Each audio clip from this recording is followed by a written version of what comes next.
Mga ate at mga kuya, welcome back to Kuya Puto's channel. Demonyo ang init sa Ontario, Canada ngayon. It's plus 40 outside. Kaya nandito ako sa loob ng kwarto, nagkukulong ako dahil dito I have AC. So whoever invented AC, hindi ko alam kung sino pangalan mo, I love you. Well anyways, marami pong nanonood dito sa channel natin. Mga aspirants sila to come here to Canada from Philippines, right? And 90% of all of the questions that I get from them, mga aspirants to Canada, tinatanong po sa akin, Kuya Puto, with everything going on in this world right now, is it still worth it for me to come to Canada ngayong 2025?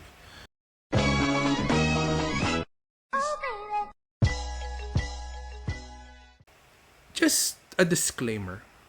Wag po kayong magalit sa mga sasabihin ko because this is just based on my own personal opinion, right? Marami po kasi magsasabi, how would you know kung di mo susubukan, di ba? Tama po yun. And I also agree that every situation is different. Marami na pong nagbalak at pumunta dito sa Canada. Unfortunately, hindi po lahat naging successful, right? Pero one thing that everybody has in common, napagod po. As in lahat, napagod. Pero in this video, pag-uusapan natin 5 reasons kung bakit Canada may be worth it or Canada may not be worth it for you. Depende kung sino po kayo. But ultimately, pag-uusapan po natin, basically itong video na to is directed to mga normal everyday working people like ourselves. Okay? Hindi po natin isasali yung mga mayayaman dito. Okay? Basta yung mga normal na tao lang because that's the majority of the audience that watches our show, di ba? So, the number one reason why Canada in 2025 may or may not be worth it for you, in my opinion, is cost of living. Totoo po yan. Gasgas na itong topic na to. Napakamahal po ng lahat dito sa Canada ngayon. It's not like how it was before. Okay? Kung single po kayo, tapos nag-uumpisa lang kayo dito sa Canada, right? Mararamdaman nyo po, parang kung magtatrabaho kayo, about 70% ng sweldo ninyo, mapupunta lang sa landlord ninyo. Yeah, dahil sobrang mahal ng rent. Rent po, sa Toronto, bumababa na ngayon. Hindi na kasing taas yung dati. It's on a decline, which is good news, right? Pero mataas pa rin po. Maybe expect $1,900 to $2,000 a month to rent. Okay, if you want to live comfortably. Paano pa yung ipapadala nyo sa Pilipinas kung meron kayong mga dependent doon, di ba? Or meron kayong mga magulang or whoever na sinusustentuhan ninyo. Hirap yun, di ba? Kakain pa kayo. Paano pa yung transportation ninyo? Paano pa yung other bills ninyo? Hindi po madali. Marami po nga magsasabi gusto mong kumain sa Jollibee dito? Meron po mga Jollibee sa Canada, right? Baka di mo kayanin dahil sa isip nyo po kung bagong salta kayo dito. Isang Chicken Joy is the equivalent of isang kilong bigas yata sa Pilipinas. Correct me if I'm wrong, but I think that's true because Jollibee is very, very expensive. So, yeah, yung cost of living, hindi po biro. So, kung regular na tao lang po kayo, katulad natin, tayo, and by the way, this doesn't apply yung sa mga mayayaman, right? This video is for regular working normal people like us, okay? Because we are the majority. So yeah, cost of living is stupid high. So that's one factor to consider kung kakayanin nyo if it's still worth it for you or not, diba? Number 2, engineer ba kayo sa Pilipinas? Doktor ba kayo? Lawyer ba kayo? Architect ba kayo? Unfortunately guys, kung professional kayo sa Pilipinas, pagsalta nyo po dito, more than likely, yung pong mga diploma ninyo, walang visa until you get certified or you get licensed or both. That's the God's honest truth. Hindi po biglaan just because professional kayo doon, automatically magta-translate dito. That's one of the biggest problems dito sa Canada. Pati nga yung Prime Minister natin dati. He touched upon it. Sabi niya, there's so many doctors and nurses and professionals na kailangan natin ngayon na nagdadrive ng taxi, Uber, working front lines, and hindi natin magamit yung expertise nila because yung system natin medyo kailangan baguhin. So currently right now, I believe they are working on something that'll bridge the gap closer. Okay? Dahil kung pupunta po kayo dito, hindi po nare-recognize yung mga diplomas ninyo, yung mga accomplishments ninyo, di ba? So, they're doing something. I don't know what it is, but they are doing something to quicken the process, right? But do not be surprised and do not be disappointed to find out na professional kayo doon, dito normal na tao lang kayo. Another thing is, say you do get your certifications and your licenses, hindi po ganun kadali makahanap ng placement dito dahil sobra na po ng daming tao dito ngayon and the competition is fierce. Like, forget the professional fields, just look at the frontline positions po. Yung anak ko, born Canadian citizen, dito po siya pinanganak, and summer na ngayon, right? Di pa rin makahanap ng trabaho because ang dami po na naghahanap katulad din niya. And that goes on every level.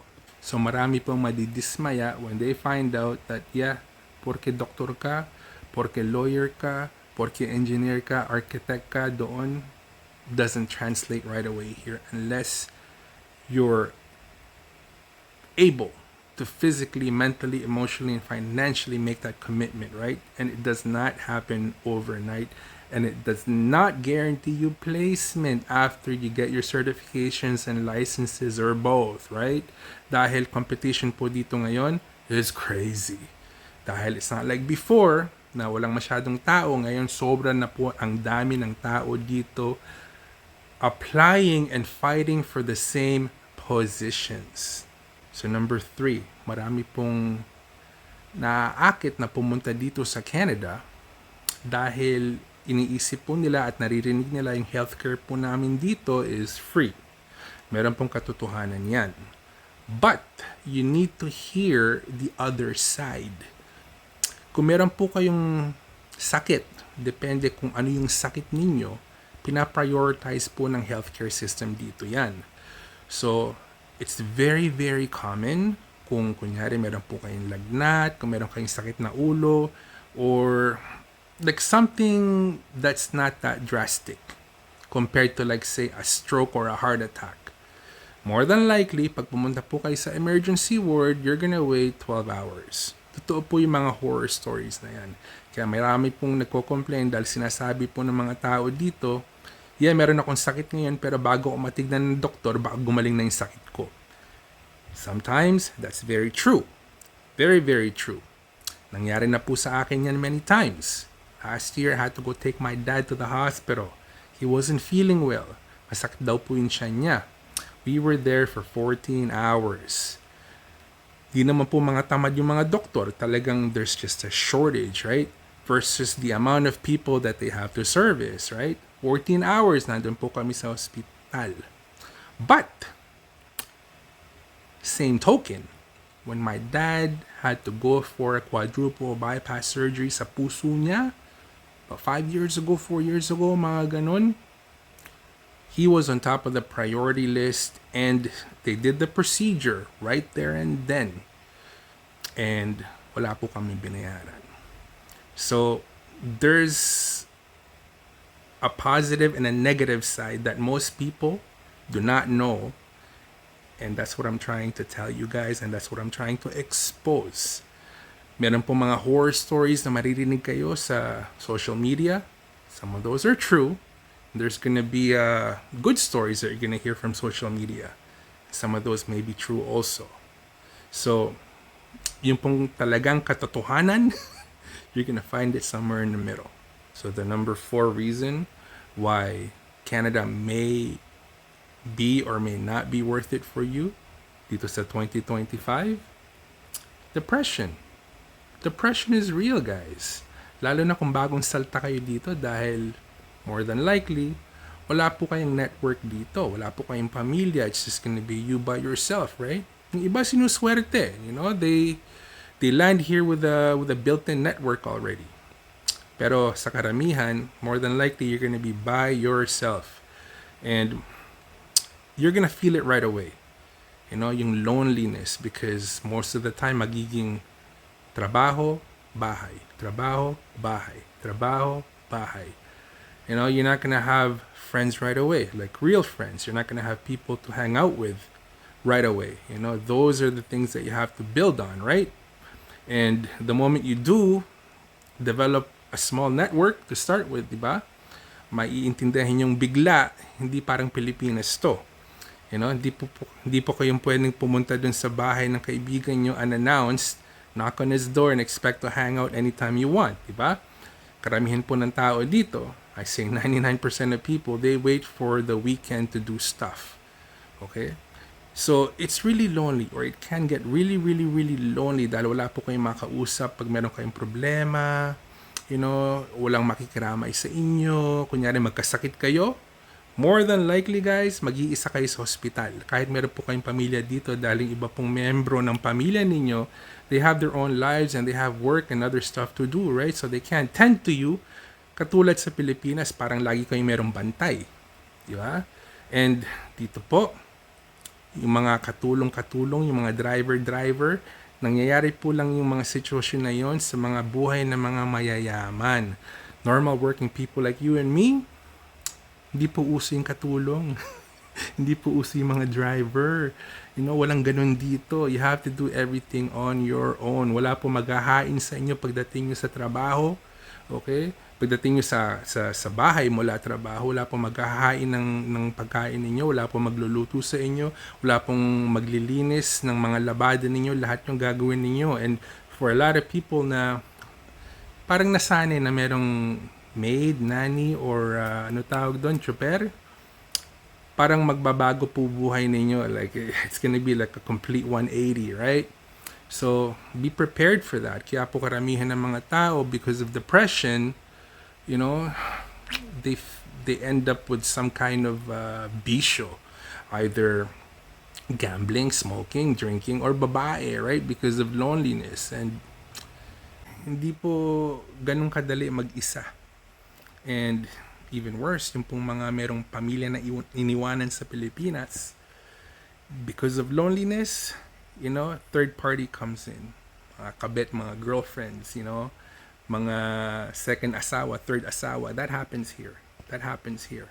It gets worse in the winter, guys, because dito pag winter, sobrang lamig and sobrang gloomy, and it just adds on to the sadness and the depression, lalo na kung nag-iisa kayo, di ba? And speaking about winter, buisit po talaga winter. Dahil malamig po dito sa Canada 8 months out of the year. Okay? So 4 months summer, parang Pinas. Pero 8 months out of the year, you're 8 months out of the year, you're either wearing a sweater or you're bundled up with like 2 jackets para lang hindi kayo manigas sa lamig. Okay? Hindi lang 'yon. Kung baguhan po kayo dito, tapos wala kayong kotse, maghihintay kayo sa bus, maninigas po kayo sa labas habang naghihintay ng bus. Or if you live in a place where there's a driveway or a sidewalk na kailangan palahin yung snow, buwisit yan. As in, buwisit yan. By the time you're done, nagpapala kayo ng snow, pagbalik nyo sa loob ng bahay, yung mukha nyo hindi nyo mararamdaman, yung tenga nyo, wala. It's like numb because of the cold, right? Winter is real. Nandito na po ako sa Canada for 40 plus years, and to this day, I hate winter. I despise winter. So unless you can adapt sa kalamigan, sa tanyo, pag winter po dito, walang masyadong araw, right? Nakaka-depress talaga. Everything is gloomy. So unless you can adapt to that, Canada may or may not be for you for 2025. Number 5, why Canada may or may not be for you for 2025 is the promise versus reality. It's been very, very well known na the reason why a lot of people come here is for the promise of a good life, the promise of a healthy life, magkabahay, magkakotse, you know, magka-education, you know, like all the good stuff, right? Problema kasi ngayon, yung mga tao, Lalo na sa social media. Ito pinaka-problema yung social media to. They portray Canada as, blue skies all the time. Okay, no problems, vacations, big houses, nice cars, good food, restaurants, all of that good stuff. Yun po nakikita ng mga tao sa Pilipinas from social media about what Canada is all about. And hindi po totoo yun. Not all the time anyways. It can happen, but not right away. Yung pong mga nag-a-aspire na pumunta dito, don't be fooled by all of those videos that you see online showing all the good stuff. The good stuff will happen, but it won't happen overnight. So kung di po kayo patient, kung di po kayo driven, and if you're not the type na magpo-pursue ng goal ninyo, all of those, panaginip lahat yan. Okay, none of those will become reality for you. But for all of those people that, have a plan, for all those people that are determined, malakas ang loob, and not scared to work their fingers to the bone and work their minds to the bone, that's a definite reality, but not right away. Yun po kailangan maintindihan ng mga tao. Meron pong proseso yan. That stuff, all the stuff that you see on social media, it may be possible. Okay? It can be possible. But, merong presyo po yan. It's not gonna happen overnight, diba?